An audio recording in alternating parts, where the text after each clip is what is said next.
Di lorong yang sama, kita berjalan membawa nama. Ada yang terjatuh, lalu tanda diukir di wajah mereka. Kita lupa, tiap manusia menyimpan gelap di dada, karena tangan yang menunjuk belum tentu suci dari noda.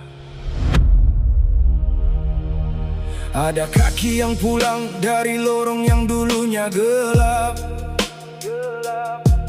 namun bayang semalam masih bergayut di tiap gerak. Pintu-pintu berdiri, berkarat penuh oleh prasangka, hingga satu halaman hitam menelan seluruh warna.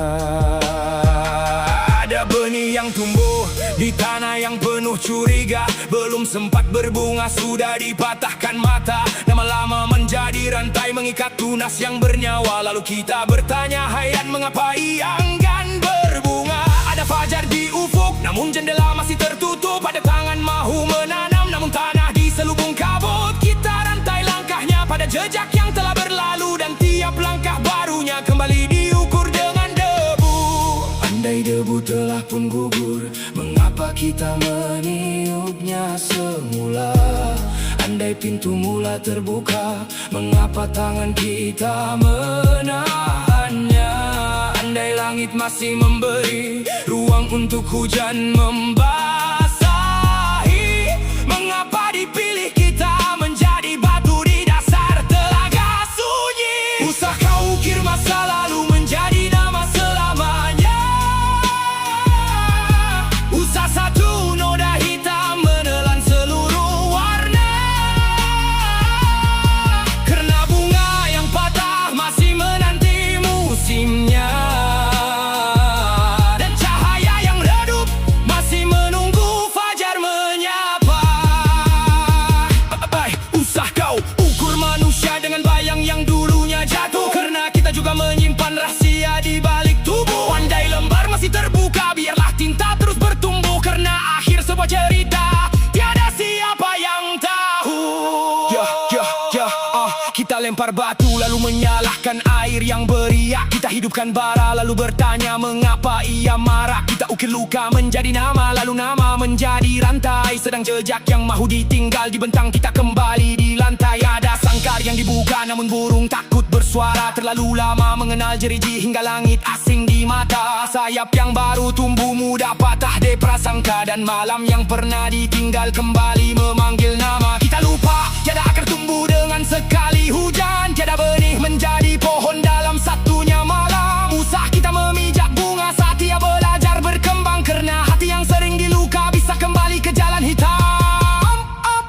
Kita timbang noda dengan neraca buatan tangan, kain mereka dibentang di bawah cahaya terang.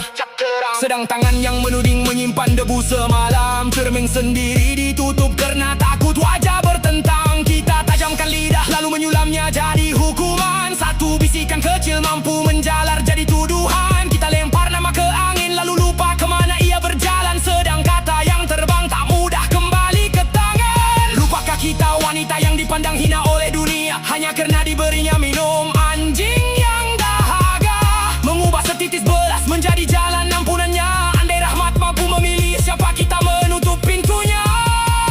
Kita tinggalkan bayang pada jiwa yang mahu sembuh. Kita semai duri pada tanah yang sedang tumbuh. Yang kita anggap cuma celah mungkin menjadi beban di tubuh, dan luka yang kita wariskan mungkin menuntun langkah kembali jatuh. Lebih baik tersalah menghulur dari tersalah menjatuhkan. Lebih baik tangan terbuka dari jari menuding kesalahan, karena kita cuma melihat apa tinggal di permukaan, sedang rahasia tiap langkah tersimpan hingga pengakhiran. Akan tiba satu waktu kita sendiri dalam timbangan. Tiada nama, tiada wajah untuk dijadikan perbandingan. Tiada bayang orang lain untuk menjadi ukuran.